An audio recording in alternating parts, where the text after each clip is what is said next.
Sagittarius, welcome to Astrology Beans.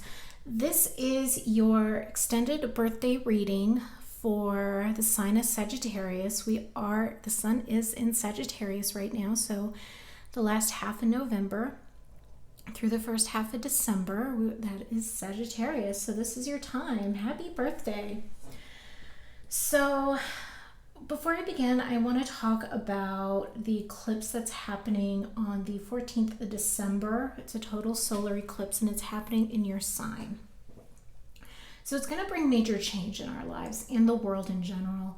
It's going to bring new light to things around us, revealing what's been hanging out in the shadows and what's been hidden. And how is this going to affect you? You need to let go of or release what is no longer serving you. With this release comes growth. Remember that. You cannot grow by holding on to things that are negative, keeping you down, no longer serving you. Like, you need to shed your old skin, shed what is not helping you, shed what is hindering you in order to grow and move forward. And this clearing is just in time for the great conjunction with Jupiter conjunct Saturn in Aquarius. It's going to bring new beginnings. So not only on a personal level, but on a global level as well with those changes. And you cannot bring in new things and just throw it on top of junk. It's just going to get muddled and messy, and it's just going to clutter, and it's not going to work out. So you want to clear out and make room for these new wonderful beginnings that's coming. And for those with birthdays, like a few days before and after an eclipse, you are the ones that really feel it the most. So about 3 to 5 days before and after the eclipse is about, you're really going to feel it more than other people, but that's okay. Like, change is good. Just kind of embrace it, welcome it, and see what it brings. So let's get started for your extended reading, Sagittarius. So this is for Sun, Moon, Rising, and Venus. And if this resonates with you, great. Take what you need, leave the rest. If it doesn't resonate with you, check your other planets. They won't be as long. They're just a few cards, but those may resonate with you more than this extended reading.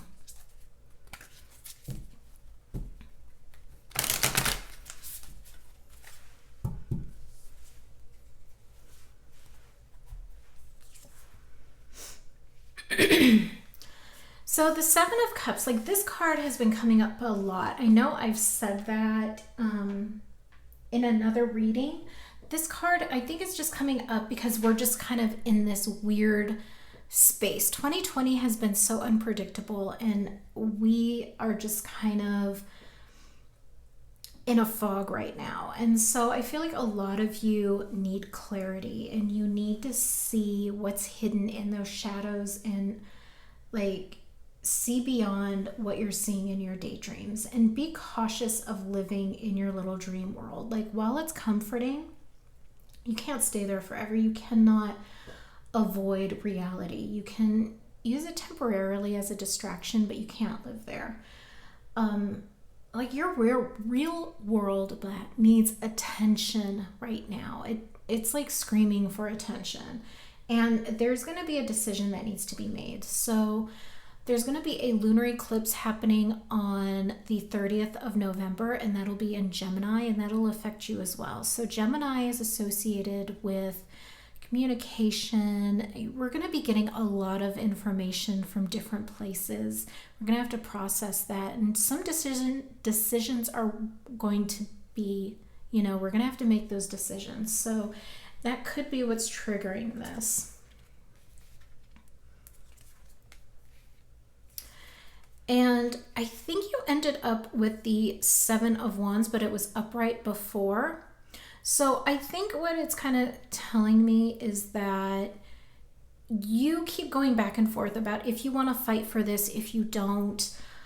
With it reversed, it looks like you're kind of giving up after fighting for so long. Like, you're just kind of tired. You just don't want to do it anymore. You're just over it. And so I think maybe you keep going back and forth between, yeah, I want it, yeah, I don't, yeah, I want it, yeah, I don't. And that's probably stemming from your lack of clarity. You're unsure if what you're fighting for really is in your best interest. So with the Knight of Pentacles reversed, it looks like you don't want to put in the work anymore. You'd just rather ignore your responsibilities, but you really can't. The Ten of Wands reversed, like this is where you need to look around and decide what doesn't bring value to your life. As I mentioned, like you need to really decide what's working and what isn't.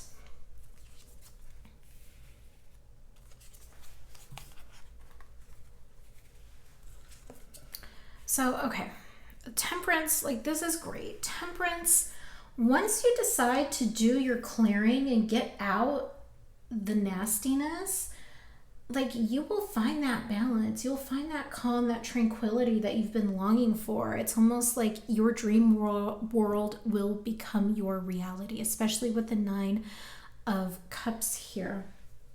Your wishes are going to come true. Your self-satisfaction is going to go up. Like you will enter an amazing stage in your life if you keep pushing forward with getting rid of what is no longer serving you. Like I can't say that enough. Get rid of the garbage. Get rid of what's no longer helping you because it's only hindering you. It's only preventing you from getting what you deserve and your rewards. The Page of Cups reversed. Don't be afraid of reality. Like this card shows that because of your fears, you could be blocking yourself from that balance in dreams. Don't live in denial. Like, yeah, life is hard sometimes and we just instantly go to ignoring it and we don't want to deal with it, but that's not going to help you. It's only going to make your problems linger and manifest into something more difficult to deal with. So get out of denial. Like I said, it's only going to prevent you from what you truly, truly deserve. Three of Cups reversed. You might be feeling isolated right now. And this is outside of like social distancing and stuff. Like there's an imbalance with your social support. So it could be with your friends, it could be with your family. Maybe you've heard some gossip and rumors about you. Someone may not be as genuine as you had once hoped. And you're just kind of feeling like, who can I trust right now? You may be feeling like you have no one to trust, but you really do. So you need to, with the Four of Wands upright, you need to ignore those that are not healthy for you and find comfort in those that do care. Maybe process your feelings with your loved ones. They can always help you decide how to handle things. Just laugh, have a good time with them. You know, maybe take some time, process things, drop it, and then leave the rest of the night for having a good time. Because then with the World reversed, so whatever it is that's ending or concluding, you're not happy about it. And that's totally understanding because life is all about beginnings and endings, and there are some things that we're disappointed about. There's heartache. There's, you know, things that we're just like, oh, why did that have to end? And that's normal and that's okay. But these endings always bring in something better. There's always something else to fill in what has just ended. And so don't keep wondering what you could have done differently. Don't ruminate on the coulda, shoulda, woulda, because that's not going to help. Like you can't go back in time and be like, okay, I'm going to do it this way instead and see if the outcome is different. Like you can't do that. Move forward, live in the present. Don't focus on the past. Grieve if you have to. It's like I said, it's okay to grieve a little bit when things end, when cycles end, when we lose something. It's okay. Process those feelings. Feel those feelings. Like get in them, process them, get them out, work through them. Don't just ignore them or shove them down somewhere. Work through them. Work through the grief. Like Figure out, why is this making me sad? Like, why is this upsetting me in the way it is? So work through it and then move forward. Don't look in the past. Just remember, like, you have balance and harmony and good stuff coming with these two cards here. Like, don't let the past, don't let the bad stuff prevent you from these two things right here. Like, you've got that balance, you've got that good stuff coming. You just need to move forward with it. And I think with the eclipse, it's going to help you, give you that push you need to get rid of it. And then with the conjunction coming in, it's going to bring in the good stuff that you need and deserve. So once again, Sagittarius, happy birthday. Thank you for watching, and I hope this helps.